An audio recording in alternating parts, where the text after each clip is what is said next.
amazing. Hello and welcome, everyone. Such a great start for those who are starting their days or ending their days. It's so nice to see so many of you here for a joint community call that we're having today, gig with Platform Coop. We have with us very, very special speakers today who are going to talk about P2P financing and alternative ways of financing and seeing money, talking about money. We have with us Ella and Andreas, and I'm going to be your moderator for this session. Very quickly, I'll start by introducing Gig, and then I'm going to hand over to my speakers. So, hi everyone, I'm Fedia. I work for Gig for quite some time now, I would say almost 7 years. I work as the community manager. Gig is a network of awesome people, very dedicated and passionate innovators, grassroots innovators to be particular, but also change makers, intellects. A lot of our members, I would say, are people that work directly with their communities, and a lot of them are also based in rural areas around the world. There is a focus on the global majority countries. So when we say that, we mean Africa, Southeast Asia, Latin America. This is where a lot of our members are based, but we also are global in the sense that we have many members in Europe, some in the US, and just recently in Australia, with one member moving to Sydney. So, welcome everyone. This call initiated because we have been talking about alternative ways of financing as organizations that are trying to affect change. One of the most pressing topics has been how do we finance our work, and specifically in light of the recent economic circumstances and the cutting of so many traditional developmental funds. All of this is raising the question of how could we mobilize, act without having to depend necessarily on a funder, an outside funder. So this is what we're here to explore today. And I'm so happy to start by giving the floor to Ella and then later Andrea so that they can introduce themselves. Ella? Yeah, thank you so much, Fadia. And hi, everybody. We are so excited to welcome you today for this call. And we are very curious to hear your thoughts on the topic. So, I'm Ela. I have been working as a digital strategist since more than 25 years. I'm based in Berlin. And yeah, I'm co founder of Supermarkt, which used to be a platform for digital culture and alternative economies. And since 6 years, I'm co-founder of Platform Coops. We are a cooperative and we build co-ops in Berlin, but also in other places, together with Andreas and Claudia. And yeah, I'm just very, very passionate when it comes to cooperativism, which doesn't necessarily have to be the legal form exclusively, but particularly all forms of cooperative governance and cooperative finance. And we'll introduce you to that in a second. But before, I want to hand it over to Andreas. Yeah, thank you so much. I'm also very glad to be here. I'm Andreas, based in Berlin as well. And I've been trained as an industrial engineer, but already at the last meters of my studies, that's quite long ago now. I was making my hands dirty with a couple of social impact projects, founding business models that were alongside circular economy, that were tapping into the production, actually creation of a new form of bioplastic. And all along the way, I then became a consultant and have seen together with Ella and my other co-founders how that first wave of the sharing economy or also the social entrepreneurial world that we have seen here in Berlin, basically between 2013, 14 to 16, 17, how that really thrived and had hundreds of founding teams which were going after social impact or environmental impact. And then at the end of the day, didn't really have a chance against the big money, the VC world, mainly coming from the US, which made the big platform monopolies go on that path where we are all now on. And that's why we kind of collectively discovered cooperativism and cooperative entrepreneurship as a new means of doing entrepreneurship differently. And besides the governance aspect, it pretty much boils down to how we raise money and how we handle money. And that's why, this call is designated on this topic. And I would say, let's jump into it. Amazing. I will just throw it out there because I want us to start from the bottom up today, very similar to our methodology with everything. So maybe, Ella, if you can tell us more, what is a cooperative and why are we speaking about this today? Oh, absolutely. So we will get to it. We have prepared a presentation, and yeah, we hope to really get you on board.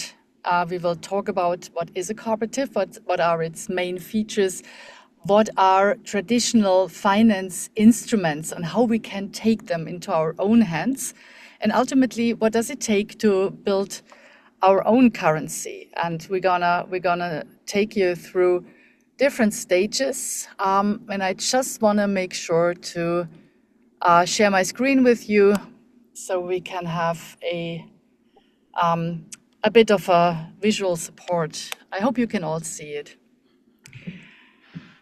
This is basically what we're doing as Platform Coops. We exist since 5 years. We do business consulting, advisory services.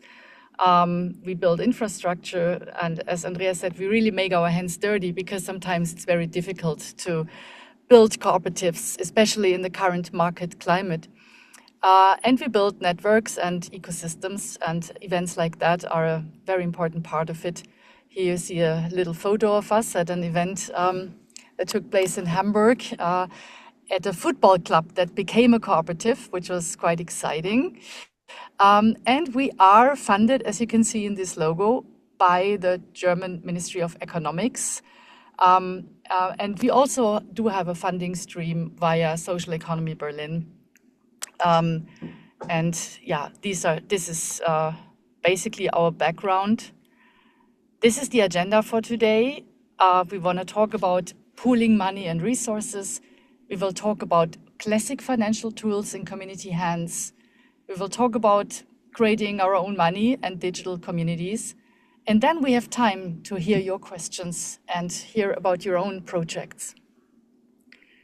And first of all, I want to invite you to a very small intro. And it's the question, what is money for you? And we want to ask you to just use the chat for your answers. Whatever it is, what is money? How is money currently alive in your projects, in your private life? What is money? Feel free to just share whatever comes to your mind in the chat.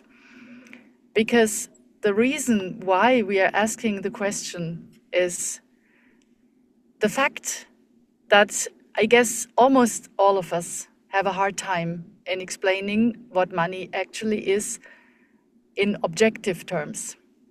We can do this very subjectively, but what it actually is and how it really works, 100%, I think, or my thesis would be our thinking is very much dominated by the way how money shapes our society, our business lives. And our notion of money is also very much dominated about the way we have been brought up, about the way how money was treated in our families, whether it was a power tool or whatever. Money is shaping everything in our lives. For some people, it even shapes their personality. And maybe we can just open this session by opening up the space, opening up our own thinking around money. This is the invitation to you. Yeah, I already see some input coming in. Thank you so much for it. Yeah. Yeah, there are already some really interesting aspects of it. I mean, that it's a means of exchange and that it makes us buy things. That's probably the first thing that everyone notices. But yeah, I would say the second thing is already that it's also related to pain and that that it's not really working without money. So there's definitely also a downside to it, at least when we consider how money is designed and being used right now. Yeah, you're right. It's a super broad spectrum, and we can get a sense of it just by your answers here in the System chat. of control, dependency, that's also quite interesting. I like money as an enabler of vision because, yeah, we also like to dream big and redesign how money is used now. So, yeah, Samuel, that's a good one. I also like that.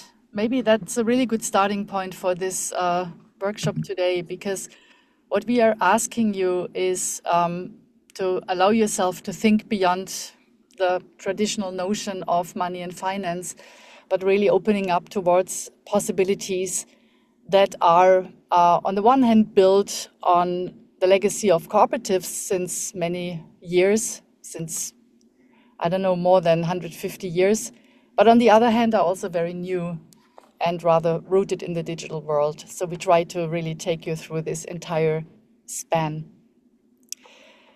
And Andreas, Yeah, I yeah, want sure. you to share some prompts before we start. Yeah, I mean, I guess the answers in the chat have already shown a certain framework, a certain conception around money, which are resonating quite good with our thoughts. So in this presentation, we actually want to understand how money is currently flowing through our economies and how it could actually be designed and channeled differently to benefit our communities more. For example, what if we think that money is not something that comes from outside, but that we can create of our middle and have it circulate in our own communities? What different features and benefits would that unlock? And eventually, what would even happen if we wouldn't take money as something granted from a centralized player, but if we really start developing a cooperative form of money? So those are the three guiding questions, or the three layers of a cooperative economy that we would like to design.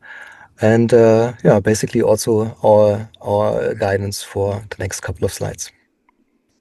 Thank you. So first of all, so this very first level is about pooling money and resources. And we are not the first ones to bring this up. It has happened throughout the history of humankind. Whenever people found themselves in danger, in hard times, first thing people do is to remind themselves, oh, I'm a social being, right? We should maybe pool our resources and try to survive as a team, or let's try to do things together that otherwise we cannot do on our own. And there are a lot of historical inspirations. Here in Germany, where we are based, it's the cooperative banks, Raiffeisenbank. It's of course the food co-ops, but we also have cooperatives in global contexts, and we're gonna introduce some examples later on. So we have, for example, Mondragon. They have also been mentioned here in the chat. The region of Emilia-Romagna in Italy, where there's a lot of worker buyouts projects. Then South India, Kerala, that has brought up a number of super successful cooperatives that maybe have the biggest membership that I've ever seen in my life. We've had the Paris Commune in the 17th century. We have the example of Rojava, which is an independent region in North Syria. So there is a lot of examples that we can dwell on, and all these examples they share a very basic root. Today, if we talk about this form, it's very often the legal constitution is the cooperative, or in short, the co-op. And the question that you have been asking, Fadia, before, how does a cooperative work? A co-op constitutes on the one member, one vote principle. That is like the first thing that each co-op has in its DNA.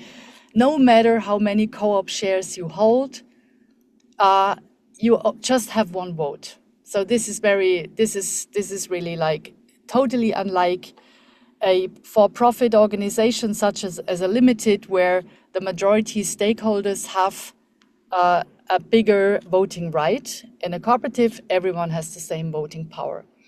Joint decision-making is also built inside the DNA of a cooperative, and basically all the legal jurisdictions we know, they have the idea of the General Assembly. This is, I believe, everywhere in the world. This is like in the very DNA of a co-op, that members meet at least once a year, and then they elect their leadership. And the leadership gets elected like every 2 years or every 3 years, whatever the co-op puts in its bylaws. And it can also rotate. And in order to become a member, members acquire cooperative shares, and in doing so, become co-owners. So to put it in a nutshell, one member, one vote, joint decision-making, and co-ownership. These are the 3 cornerstones of a cooperative. And in case you ask yourself whether you have to found a cooperative always in order to bring this to life, the answer is no. You can even have a limited, and you can apply cooperativist principles inside such an organization form. You can even, I mean, you can use cooperativist DNAs or rules even for collectives, for memberships of whatever kind. It's really up to you. It's just about getting everyone to sign into a set of bylaws and statutes of rules on how to be together. And just getting back to what we said in the beginning about the pooling, the whole premise around that is basically a co-op is to align individual consumption demand, to form a pool, to use the money in the pool to generate added value. And that means consumption behavior that is usually individualized is collectivized here. The money gets to circulate and is kept within the community. And we see all sorts of cooperatives, housing co-ops, we have cooperatives, cooperativist supermarkets, cooperativist banks, all sorts of examples. And some of the really big examples we can share with you here is, for instance, Milma in Kerala in India, southern India. They right now, I'm not entirely sure about the exact numbers of memberships, but it's in the hundreds of thousands. It's a cooperative for people that bring their milk into the co-op. All their products get pulled and then turned into ice cream or other dairy products, and people get a share. The Banco Palmas is one of the most successful community banks in Brazil. It's a great example of a group of people that shaped such an amazing successful project through times of hardship in order to turn out with something that is super successful in Brazil today. Mondragon in Europe, in the Basque country, is I guess is one of the biggest cooperative conglomerates probably in the world, ranging from all sorts of enterprises to universities and kindergartens and whatnot, also banks. They have like a whole lot of added value inside their infrastructure. The Park Slope Food Cooperative in New York is also a great example. They are role models for cooperatives such as Super Co-op in Berlin, or also La Louve in Paris, or the Food Hub in Munich. The idea is members pool their money, they found a supermarket together, and members also take care of all the work that needs to be done inside the supermarket. And in doing so, they have access to organic food, and they run the business together, which is also a really interesting community creation experiment. Some of you might be familiar with the Smart Cooperative. They have started off in Belgium, Andreas, please help me. How many members do they have? 30,000? In Belgium, it's even like 90,000 members in Oh in my a God. comparatively small country compared to Yeah. Germany, where Smart Coop has like 1,500 members, which is still quite good. So yeah, they're present in 10 different countries in Europe and basically catering to the needs of freelancers and artists and people who are not secured from a employmentship. Because they are working on their own means, but still through the smart co-op, they can employ themselves because all the revenues they create with their contractors will flow into the co-op, and from the budgets they create, they can therefore yeah, employ themselves on their own terms and still yeah, have the benefits of being self-employed, but also yeah, kind of like live under the umbrella of an employmentship, which saves them a lot of costs and a lot of money. Yeah, this is amazing. Thank you. So Smart is also based here in Berlin. They are friends and collaborator of ours. They really hack the labor market. They provide social security for people that normally would not have access to it. I think this is an amazing achievement, and just the social impact it has goes far beyond the actual monetary value that's being created for the individual members. Down there on the left, that's the logo of Resonate Music, and Resonate Music is I would say a counter proposal to Spotify or Apple Music. It's a collectively owned music streaming service with fair shares for artists and also with an amazing cultural bandwidth that very often you don't see in these big tech cultural platforms. They exist, I guess, for around more than 15 years now. They went through many different stages, sometimes also struggling, but the idea is still strong. And this is really what we would call a platform co-op. This is really organized around a digital service, and this is available worldwide. Check it out. You can create an account and just see whether you like the music.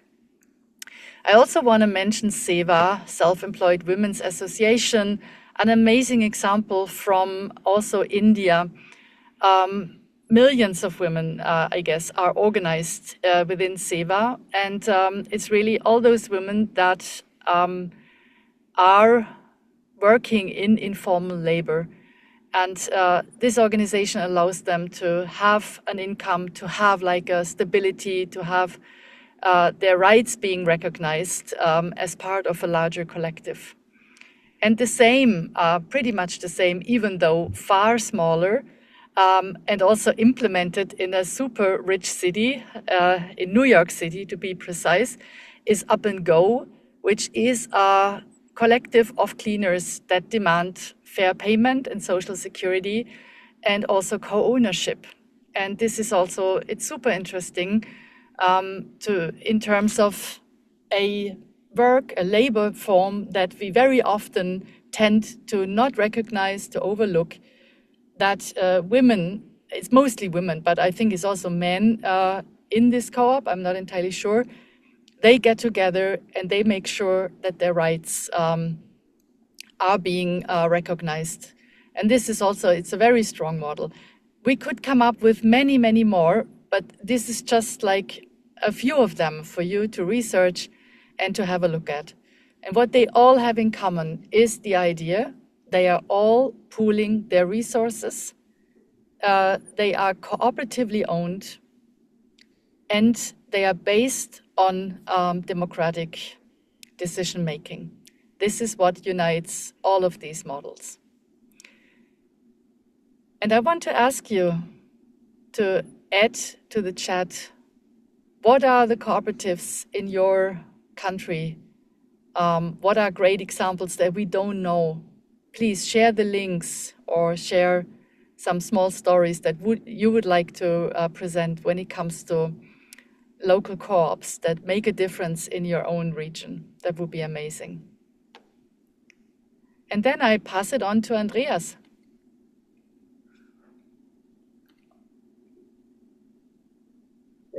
Yeah, all right. So, if we recall the first question of our framework, which was basically trying to understand how money is flowing through our economies, I think Ella has already illustrated the better part of that, like the way it could look like if the entire economy would cater to our communities and be in a cooperative spirit. Because she has shown us that no matter whether there's um, a need for a business service or a private service that will be consumed, it's better if we do this from cooperatives, because in cooperatives we can have a vested stake. We get one member, one vote participation, and therefore can also decide how the money we pay for those products and services are being used. And especially what it comes down to, it really shows that the money we pay for our products and services will remain in our ecosystem within our cooperative economy. And that's way better than buying the groceries or the business service from non-cooperative players outside of our economy, because then this money is leaving our ecosystem and basically go into the pockets of investors. And from this starting point, if we now have seen how we can actually tap into those money streams and have it remain in our ecosystem, we now want to dig into the second stage of this framework, which is peer-to-peer finance, and how the money what we have now gained can actually circulate in our economy. So there's a couple of tools what it comes down to. But before, let's get a feeling of what peer-to-peer finance is. So, as yeah, basically the name says, peer-to-peer. It really happens between the different individuals in our economy. It's happening between the different co-ops in our ecosystem. And by this, I also want to emphasize. Ella mentioned that there's some cooperative values. There are indeed the International Cooperative Alliance 7 principles, which are showing or giving guidance for co-ops to not only being open for individual members and having transparency and democratic participation for the individual members, but they also emphasize for cooperation amongst co-ops. So yeah, that's why we can really call this it's happening between the different peers. And there are also not necessarily transaction fees or interest rates involved. I'm saying not necessarily because what I mean by this is basically there are no external middlemen or stakeholders like the investors we know from the old economy, which are really tapping into our money flows and taking it out. It's all between us that we decide on what basis we want to do business with each other. Um, there don't need there doesn't have to be fees, but there can be fees because we also need to make a living and yeah, create some margins, but it doesn't need to be the extractive kind. And eventually, if you recall that we are all the owners of the different co-ops, we can at the end of the year come together for a general assembly and also decide if there was too much profit being made, if our products and services cost too much. We can also remunerate the people who consumed it. So it's completely a different way. Um, what else? Yeah, and by doing so, we also create an economy that's really oriented towards our own needs. Ella brought up the example of the food co-op, which is not only catering for the basic need of getting access to food, but I know from some of the examples that they have provided children, kindergartens and healthcare and other services to their food co-op members just out of the profits. So it's really oriented towards the needs because the number one rule of a co-op is catering to the benefits of the members. And this way, yeah, peer-to-peer finance is creating much more benefits. And and now maybe on the next slide, we can also see a couple of examples of like how those tools could look like. There's peer-to-peer lending, which is basically if between each other we give us some money, maybe not such big amounts and not so long time horizons, because otherwise it would already be in the category of peer-to-peer investing. We have longer time horizons in cooperatives per se. You can buy membership shares that vary in its price, but they are usually given out for the entire period you are a member. You can also give loans to your cooperative. They are all maturing after a couple of years. There's crowdfunding, again, a tool where small amounts from peers are collected and summed up to bigger sums. Um, Perhaps you've also this concept of like envelope-based cash circulations. That's a thing in Germany, and I know also in some other cultures that here it's like the typical 50 euro that goes around for like all the birthdays. So you throw a party and everyone chips in a little bit of money that you can actually host this party, and the next time you're amongst the people who are supporting the other birthday childs. If I'm not mistaken, that's actually called a rotating saving and credit association, at least in its small version, Roscar. Whereas on the other hand, there are also accumulating savings and credit associations that work a little bit different. That's basically when we all come together and from the profits our business make, chip in a little bit of money, let's say 1 or 2% a year, we give into a collective system, and then one of the members who is applying for this fund gets it in order to build something bigger. So there's not necessarily the need that everyone gets something out, but still you support a bigger goal, a cooperative economy.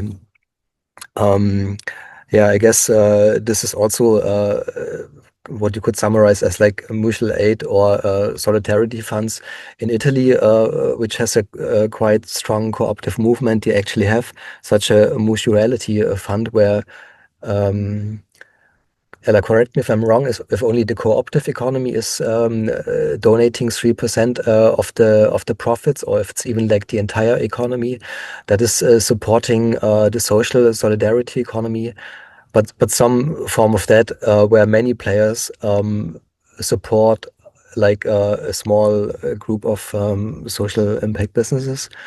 And then yeah, most of those tools are basically institutionalized in community banks or cooperative banks, where yeah, money is pulled from many members, and such tools as described above with the associated risk management is really yeah crystallized in a bank, and yeah, it's just like the next level to it. Yeah, thank you, Andreas. What I find so striking is that these are tools that we normally know from banks, but it's also it's really nice to see that we are also in our private lives, all of us, we are experts also with these tools. Each of us has borrowed money, you know, or we have been accepting money. We have been rotating gifts. Ask yourself, when was the last time you have been passing on a gift that maybe didn't match your tastes 100%? Ask yourself, when was the last time that you paid into some sort of solidarity fund, or that you have actually helped a community or community members to access certain services by rotating gifts, like this example with the envelope. I think each of us, we all have experience in these financial tools, be it credit creation, be it money lending, be it mutual aid or solidarity funds and all of that. We have all been engaged in such transactions. And I want to invite you to maybe share in the chat which other forms of traditional finance tools in community hand can you think of from your own life or from the lives of your community? I think this would be really interesting for us. If you feel free to add to our to our collection here in the chat. So we have been looking into phase 1 and 2, from pooling of resources to traditional finance tools in community hand. Let's look into the next step. And this is creating our own money. And also here, it might sound a little bit futuristic, but also please do remind yourself of maybe your childhood days when you have been bartering sweets with stones, or, like all these little football stickers, or, I mean, think of all the economy you have been part of. Think of all the moments where you have been means of payment, or where you have been a part of a group that had alternative means of payment. This can be very interesting to remind yourself of these moments. This really big wave of alternative monies, I think, started particularly at the time of the last financial crisis that happened in 2007, 2008, with the crash of Lehman Brothers, and then subsequently a number of other banks, investment banks. And one of the consequences to this financial crisis was not just a huge protest culture that resulted in Occupy Wall Street and other movements, and also I would say as a consequence of that, a whole new set of engaging with the very infrastructures of our lives, engaging with collective decision making. Another consequence of that definitely was a certain mistrust towards banks or other financial institutions today. And this led to this idea of, okay, what can we do to create our own money? And one of the most prominent example has definitely been Bitcoin, that was first released in 2008. So this was the very year of the financial crisis. And that actually led to the emergence of many, many other digital currencies. I think it's either in the hundreds or in the thousands, the number of digital coins and tokens that are released on a daily basis. A lot of them disappear, they're flying beyond our radar, but some of them really make it into actual interesting stores of values and means of payment. But also other alternative approaches have emerged, and these are regional currencies, and that, of course, was even before the financial crisis. So if we look at the history of regional currencies or barter system, these have a much longer legacy, and some of them are still thriving today. The whole idea is that communities create their own money, they define the rules, and they make the money circulate within their own region or within their own cities. And we do have a number of examples here in Europe. We can post some links later on so you can check these out. But I would say these two streams, like the alternative currency stream and the Bitcoin or Ethereum and other digital tokens, these have been the most prominent streams when it comes to digital communities creating their own means of payment. And Andreas and I, we have been part of a project that actually combined these two movements, and that was called Circles Co-op. And Circles Co-op was an unconditional UBI system that was based on a digital token, and still is. So we handed over this project to, or it's now stewarded by Gnosis in Berlin.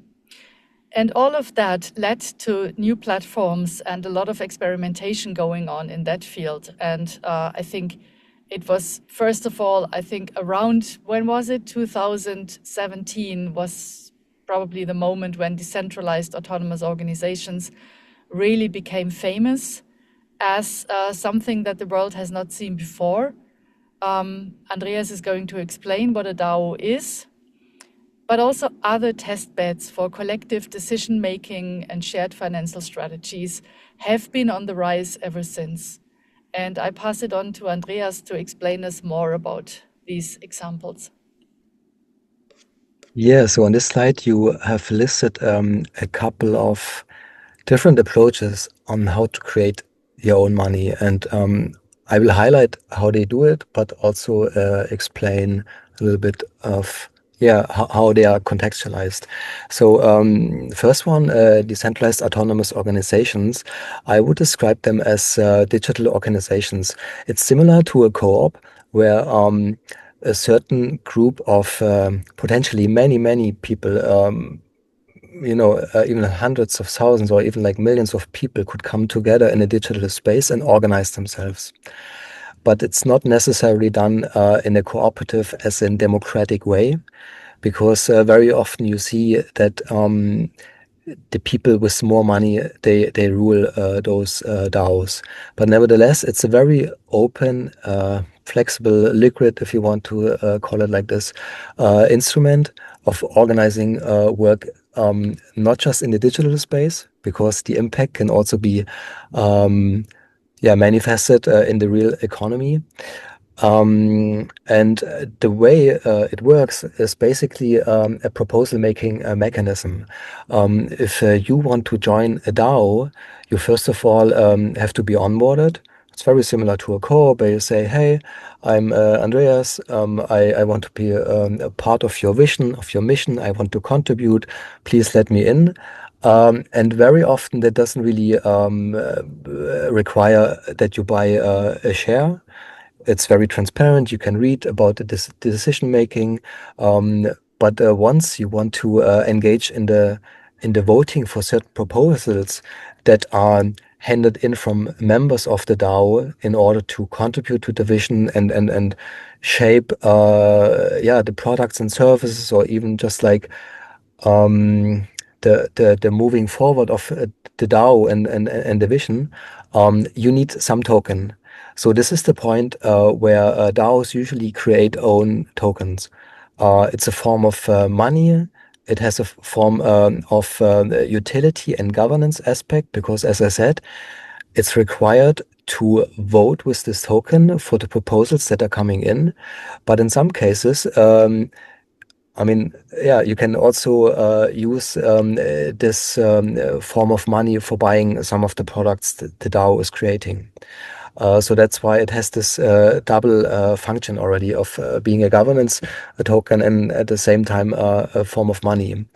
And if you follow up on this proposal making process, so there's a member who's handing in a proposal and says, hey, I'm Andreas, and I think for the global innovation gathering DAO, I can contribute with some insights on peer-to-peer finance. Do you want to do this? Then everyone is voting and saying yes or no, and staking the amounts of money behind the yes and no's.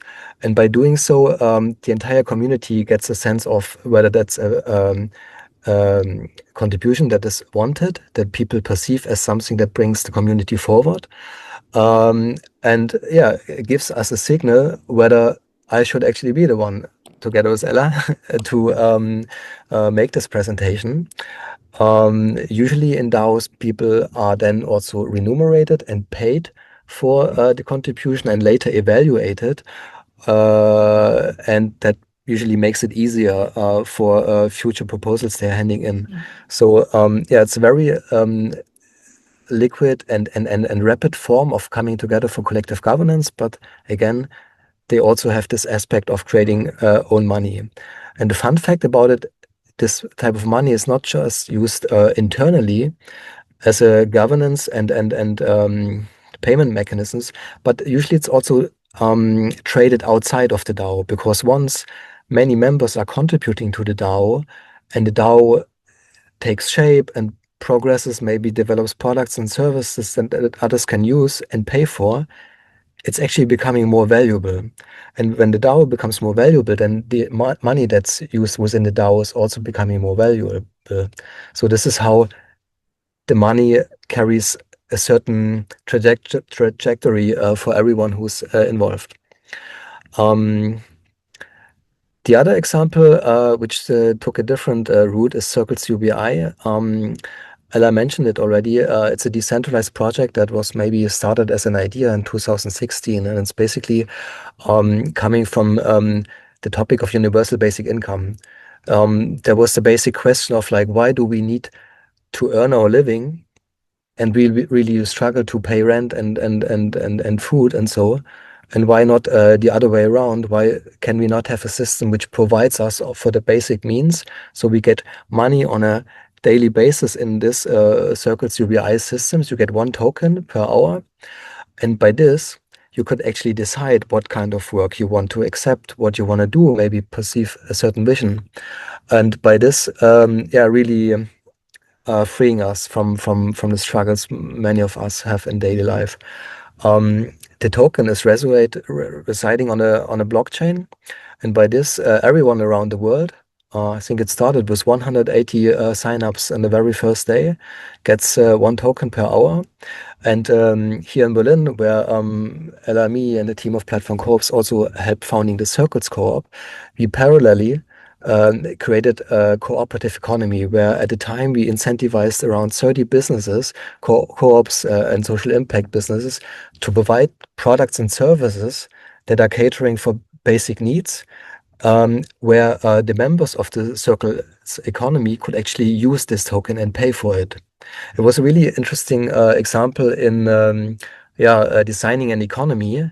And of course, we drew many learnings. One of the most essential ones was probably that it's really hard to design an economy that has a critical mass of businesses where they do not need to cash out the token they receive from the customers, cashing them out against fiat or euro money, what's more familiar with us as the Circles Co-op back then.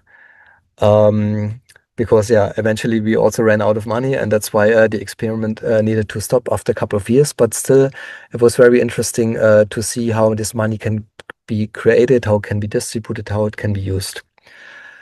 A very different approach is shown by the Bread Chain Co-op, which is a digital ecosystem of people from the activist but also cooperative ecosystem. And they have created a US dollar-backed stablecoin. You can, let's say you are holding digital dollars. There's, for example, USDT or USDC as the main US dollar-backed stablecoins. If you hold them, you can hand it in the Bread Chain Cooperative and mint a different token, create a different token that's called Bread. That's why it's also called Bread Chain. And I think it plays with the picture of Robin Hood and giving bread to people. So with this bread token, you can now pay products and services within the Bread Chain economy. But the beauty of it is that while you have put in US dollar-backed stablecoins and you got your bread token, those US dollar stablecoins, they are generating a yield automatically while you are spending your bread tokens. And this yield, which is quite high actually, it's ranging from 7 to 8%. That's benefiting the entire Bread Chain economy, because those surpluses are again then distributed to all of the participants within the economy. So it's another really interesting example, I would say, how creating your own money can actually unlock new value propositions and features to us as the economy, which is otherwise slipping through our fingers. Gitcoin grants and quadratic quadratic funding is not necessarily a means of own money, but it's a very interesting platform that is redistributing digital currencies towards people who have been very active in the ecosystem, who have shown that they participated in various decision-making processes, contributed with code and all sort of offerings, and then later on, it's usually in 3 or 6 months terms, are remunerated from the work. For that work via a distribution mechanism that's called quadratic funding. So basically, it over proportionalized gives power to people who are donating small portions of money. So, for example, if Ella and I we want to support a programmer that was building on a project that we like, we both give like €1 or $1, and it's then kind of exponentially matched by the Gitcoin grants platform. So the $1 we give actually makes like up to like $144 that this programmer eventually gets, because it's leveraged. It's really supported by the platform. Whereas somebody who wants to give 100 euros out of his own pocket, then it's only matched by a very small amount, maybe just like another 10 euros or so. So here it's really shifting towards the power of like the smaller people. And last but not least, stable coins for the cooperative economy is kind of like one of our biggest streams. If you again recall the 3 stages, like creating co-ops, that money stays in our ecosystem, having it circulate with bank tools and other peer-to-peer mechanisms. We, in the 3rd stage, want to create a euro-backed digital stablecoin where, similar to the bread chain ecosystem, people can pay with this digital token, and at the same time, the euros which they actually backed the token with are creating some yields for our economy. And then, again, it's transparent and democratically decided how we distribute it in our economy. So I hope with those examples we could make the case why it's really needed to think of money as something not coming from outside, but that we have to have it in our own hands. Thank you so much, Andreas. That was excellent. Thanks for this overview into the world of digital communities and all the different means of payment they come up with. That was it for our presentation. Let's do just a very brief recap. So what was it that we talked about today?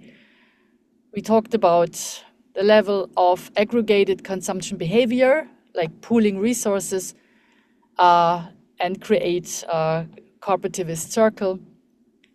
We talked about peer-to-peer financing instruments and how we can take those classic financial tools into our own hands.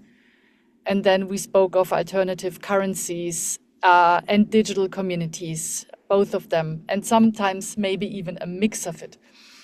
So these are the prompts we have prepared for you today.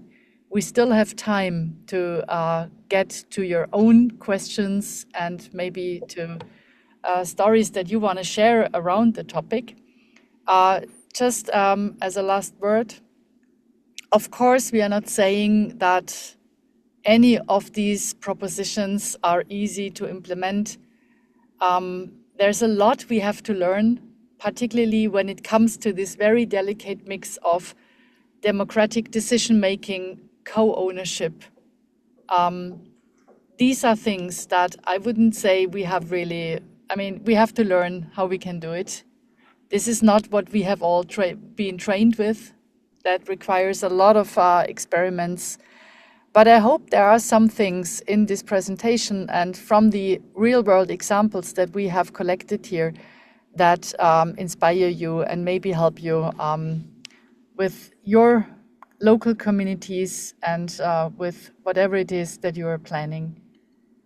And if you want to stay in touch with us, we have a newsletter, bilingual German and English, and we would love to have you on our list of newsletter recipients. You can just scan this code, or you can also just go to our website and you find all the newsletter sign-up links there.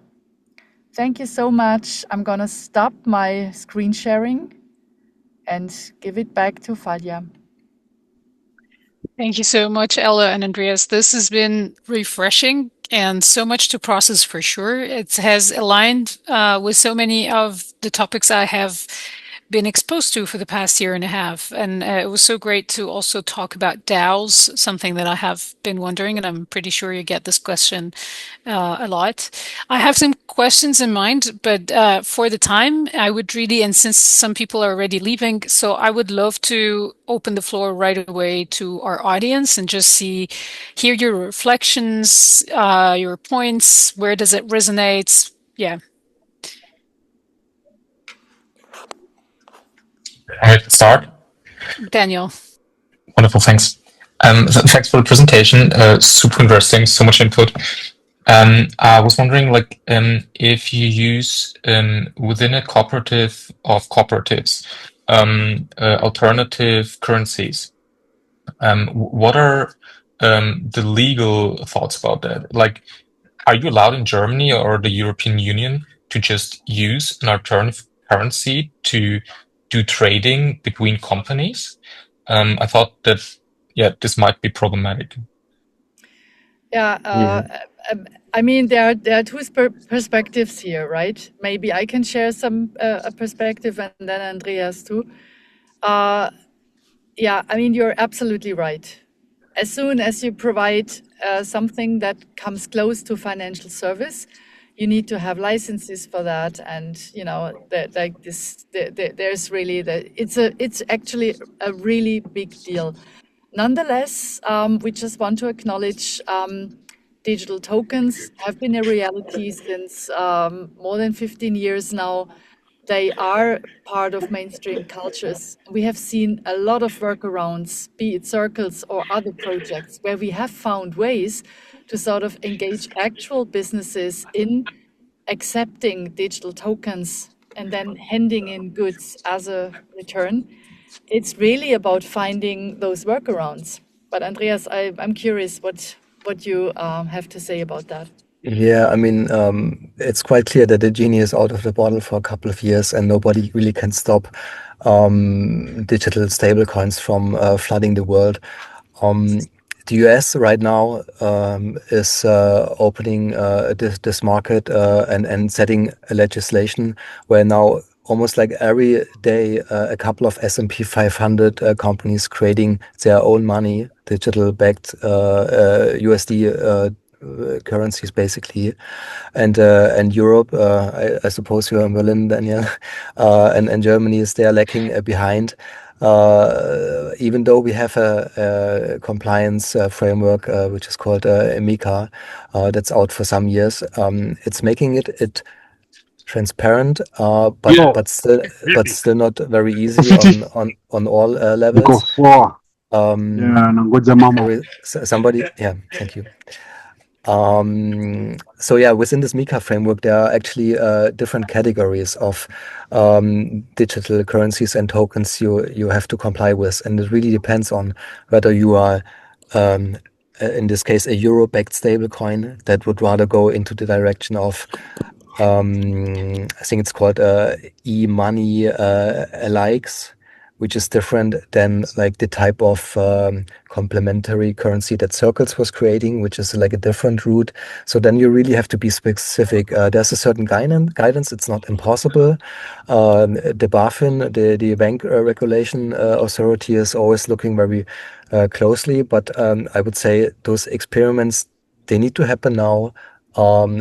Until a certain threshold, they can also be under the radar, and if I'm not mistaken, this threshold is actually quite big. So you really have to turn a couple of millions before you're interesting for BaFin to look into your business model. But really, they need to happen now, because otherwise tomorrow the entire world would use the digital dollar only. Yeah. Okay, but so basically, what you're saying is it's safe to use unless someone looks in too closely at the moment in Germany. Okay. Wait. If you're saying you're a user, I would say No, no, it's no. safe.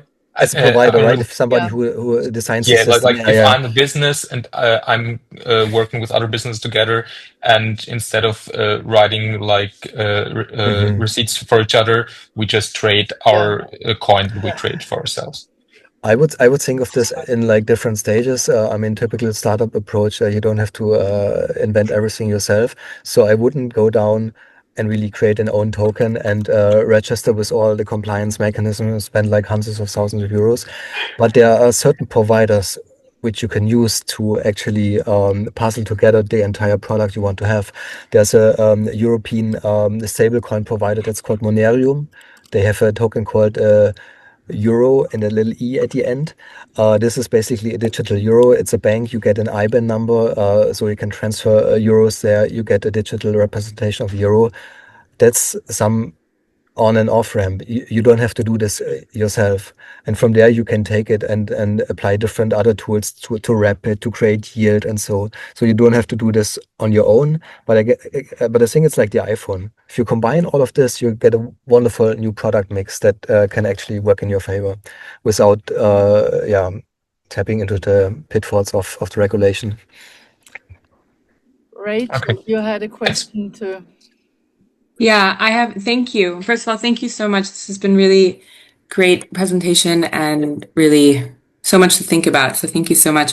I have kind of one and a half questions. So one, piggybacking on this recent question and conversation, and then another about government involvement or support. So this is uninformed, but what would your concerns be regarding a bubble and a bubble bursting for some of these alternative forms of currency? I'm thinking about, for example, the Bitcoin bubble that burst a few years ago, and then so many people who invested in it heavily and put in a lot of savings then lost their savings. And I know there's regulation, but what would you say in terms of like a kind of, I mean, everyone has a different risk profile, but how to go in with a co-op and not put too much on the table, I guess, but being able to go in deep enough to make it worthwhile and to actually be able to use it, not just test it out. So interested in your thoughts on that. And then when you mentioned the Seva, no, not Seva, the Kerala co-ops, I was reminded that in Kerala, the government is such a enabler and supports with its own regulation even, and they're very supportive of the existence of these co-ops. And I was wondering, you know, if what role you think governance ideally has, because in some ways one could also say, oh, but then that's enabling this system that is about money and all the negative aspects of this system that you were talking about at the beginning of the presentation. So what are the some pluses and minuses then?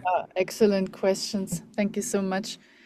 I think speculation happens, or let's say bubble building happens where speculation is at work, and this goes for real estate. This goes for Bitcoin, and I definitely can say that we don't see ourselves supporting any of these speculative forms, but we would be really interested to see what would happen if we would enable the exchange of real world values within a cooperative and not speculate with values. I think this would be like an entirely different approach. And how exactly we can do it, this is a different question. But our hope is that by making or just introducing an additional layer of payment and value exchange in communities, this could already help to stabilize and to make the players more independent without helping speculation, because this is certainly something we are not interested in. And yeah, but I know that this is a topic that Andreas is he definitely wants to say something to that.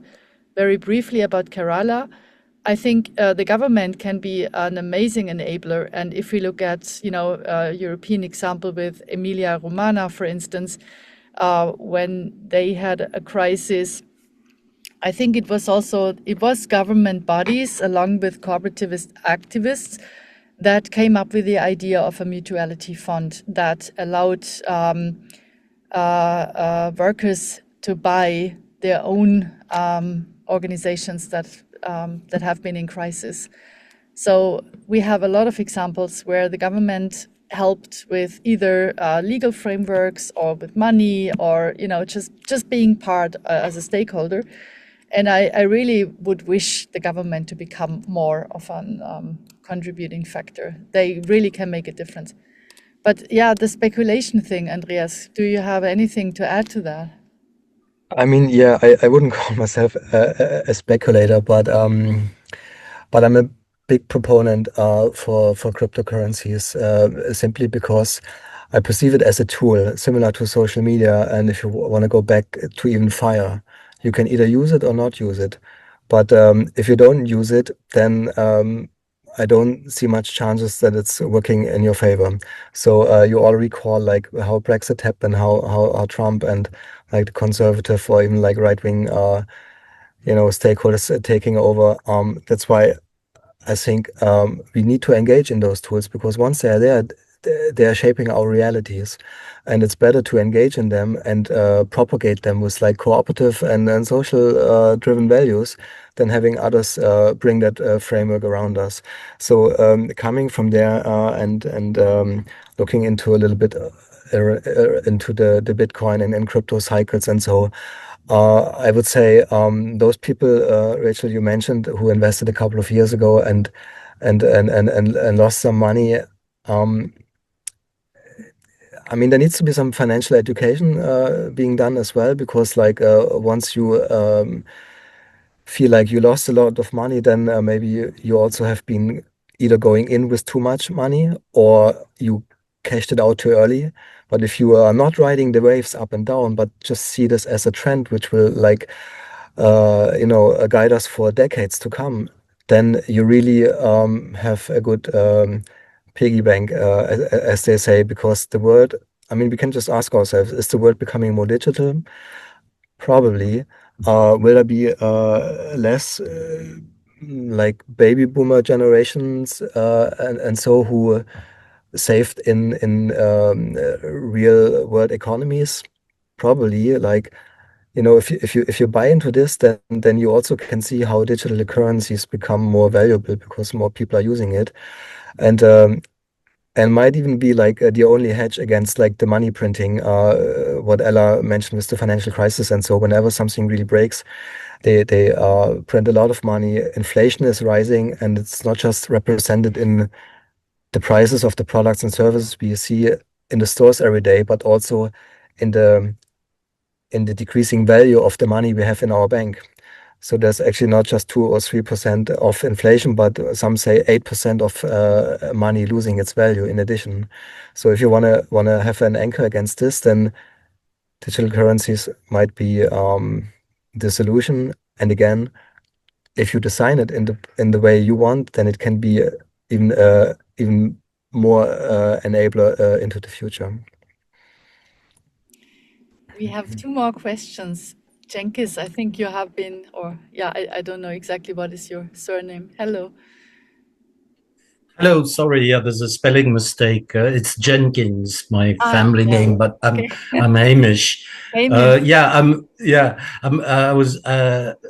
I'm with the Intercontinental Network for the Promotion of the Social Solidarity Economy, and much of what you described in the first part of the of your presentations, you call it cooperativism, but maybe a broader term that's actually been adopted by the UN General Assembly is the social and solidarity economy, which I think Andrea mentioned briefly, which captures cooperatives, but also other forms of associations that are not defined as cooperatives, but share the same core values of social objectives before profits or surpluses, and also democratic decision making at their core.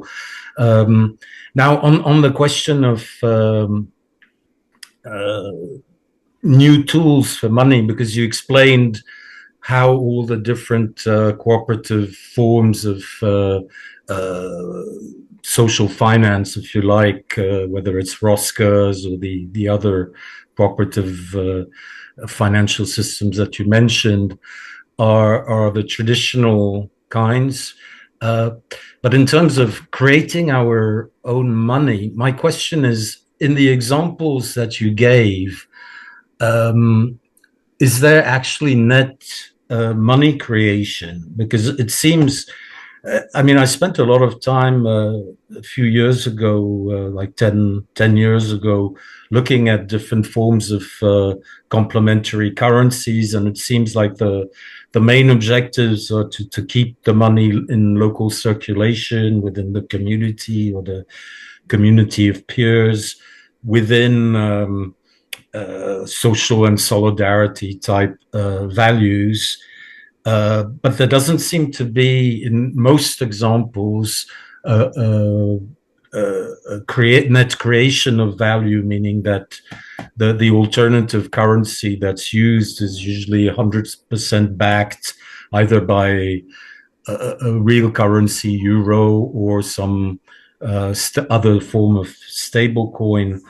But there's one example, the only example that I know of, I mean, this was years ago, so maybe other things have happened since, is the example from Kenya of Bangla Pesa. I don't know if you know about that, but it started in Mombasa and then I think was used in other local territories, where basically in a poor community, they actually work out what are the let's say unused productive capacities within the community, where they match supply and demand and see how much of those resources they could basically use as a means of exchange to save their Kenyan shillings for things that cannot be bought in the community, whether it's medicine or paying school fees outside of the community and so on. And basically, studies have shown that there's a net, very soon, there's a net creation of local money, which complements the use of the existing currency to up to 30% or more. And at the time that this initiative was launched, I used to work at the UN, and we had just started a process with other UN agencies to promote the social and solidarity economy. And we had just held a big conference on the first conference on social and solidarity economy within the UN. And just soon after that, the person, the NGO that had started this Bangla Pesa initiative was arrested on grounds that he was doing money forgery, was put in jail. And I was asked to write a letter to the central bank and any other authorities in Kenya with the UN logo that basically said that this Bangla initiative is not at all forgery, but it's actually just helping to alleviate poverty in a way that basically uses underused productive capacities to increase economic activity within the community. And then they were freed, and that created a lot of publicity. So I'm just giving this example, which I think is very interesting compared to other things that have been developed. And just, sorry, I've been a bit long, but I would be very interested to continue cooperating with you, because we're trying to develop a sort of toolbox of how to finance social and solidarity economy, using examples from all our networks around the world. And I'd be very interested to look and cooperate further on this with your organizations. And I was also, just as a final point, interested to know what is the name of the Kerala initiative that you've been talking about. Thank you. Yeah, just before you answer, I just want to point out that we're going to finish in 10 minutes, so maybe we could take another questions and then end with this, if that's okay. Yeah. And Absolutely, Fadia. I was also, first of all, thank you, Hamish. Thank you. And I just wanted to make sure that those people who still have questions get a chance to ask them, and then maybe we hear the question, and then we can do like a final wrap up in these last 10 minutes. How does that sound? Let's do it. I'm just also interested, maybe from some of the gig members that are still here on the call, like what kind of thoughts that has also instigated, if at all, in relation to your communities and the communities that you're working with. So we have Daniel and Samir. Feel free to ask your questions. My second question is, Andreas had this example of this crowdfunding platform where if you donate a small amount, it is backed by like a big amount, and if you donate a big amount, it is backed by a small amount. I was wondering, like, you had this example of like if you donate $1, like 100 or 150 comes from the platform. Where does this money come from? A and B, like this seems really easy to circumvent, where you just create a lot of accounts and donate a small amount, and thereby you can like get more money from the platform. No? Yeah, I can take this. I mean, it's certainly not a hack that would ruin the platform, because it's on the contrary, even like incentivized that like the small people have bigger impact against the dominant system where like money rules the world. And where does it come from? I mean, as shown, like the crypto community usually creates tokens. So from one day to another, they are creating quite substantial amounts of money. I mean, some of those projects, they are sitting on billions of euros or dollars. And since they are also benefiting quite a lot on voluntary work, especially programmers are saying, hey, I want to contribute to this project, or I see a bug here, I better like look into some audit kind of process and make the tool, the code better so that others cannot exploit it. Since there's a lot of volunteer work like this, those projects who are benefiting from it, they actually donate to this platform. So it's major crypto projects who are supporting Gitcoin and the likes. There are even sometimes funding rounds that are named by the various crypto projects, and missions that are being supported with retroactive grants for certain tasks, for decentralized finance, for governance mechanisms, for all sort of missions. So the money is coming from there and then distributed, leveraged to the people, to the projects. Thanks. Thank you. Samir also had a question. I'll just quickly ask one. Firstly, it was a great presentation. I really enjoyed all the insights you had, and the examples were really helpful. Uh, my question was around this conversation that's happening now around the cooperative stack or solidarity stack, which brings together various cooperatives to function. And like, I think the currency example fits perfectly into those. But just wanted to get your thoughts on that, on how do you also scale these cooperatives, making a transnational linkages with the policies that exist. So how are you guys thinking about it was my question. But the work you're doing is great. So thank you so much. Yeah, thank you so much for this. Yeah, maybe that reminds me of a conversation we had yesterday with Felipe and others who are here in this call. Maybe we can just turn away a little bit from the discussion around the economy when it comes to linking cooperatives in an international way. Maybe what would be a good starting point is to to really get a sense of the actual intelligence that we have created all together through our projects, through all the social experiments we have been working on. And then my question would be, how can we make sure to sort of make these projects accessible? Like, for instance, I have pasted the story of circles here in the chat, where you can all participate in all our learning and errors and small successes that this project brought about. And I think we need far more of that. We need to learn much more from each other, and we need to develop and cultivate the intelligence in our space in order to be able to make a decision on how we want to interact with each other, in order to make a decision on what is going to happen with this data, in order to decide how do we want to capitalize on all of that. And I think we still have a lot of work to do when it comes to create those pools for knowledge and, those pools for activities among each other.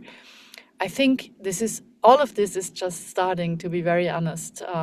And I'm really excited to continue thinking of ways on how our networks can work together and create more intelligence and more self-awareness across the space. Yes, that sounds lovely, Ella, Andreas.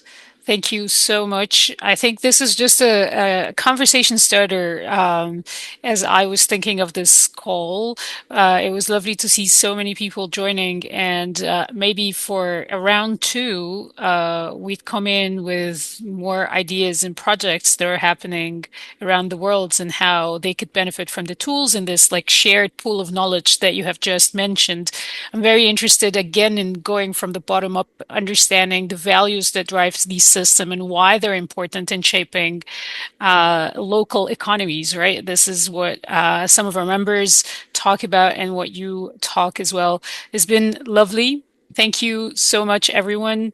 Ella, Andreas, if you have any last remarks that you would like to end on, this is your chance. Otherwise, I will also just mention that we will be posting a blog post, a summary of this call later on our website on YouTube. So for those who would like to recap on everything, please stay, just check our website.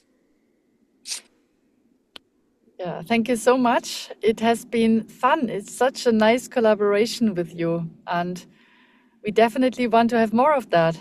Thank you. Amazing. Yeah, also thank you from my side. I also thought it was very much fun.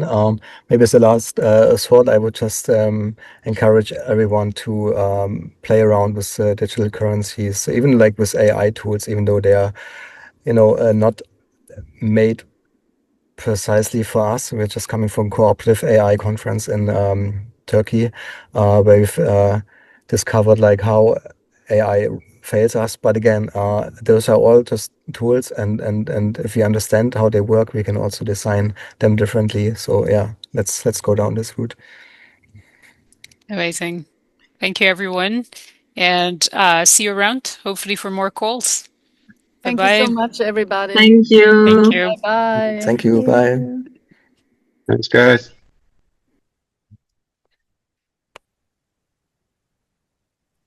Thank you, Andreas. It was lovely. Let's Yeah, stay in touch thank you very much and for hosting us again. Yeah. reflect. Yeah. Bye-bye.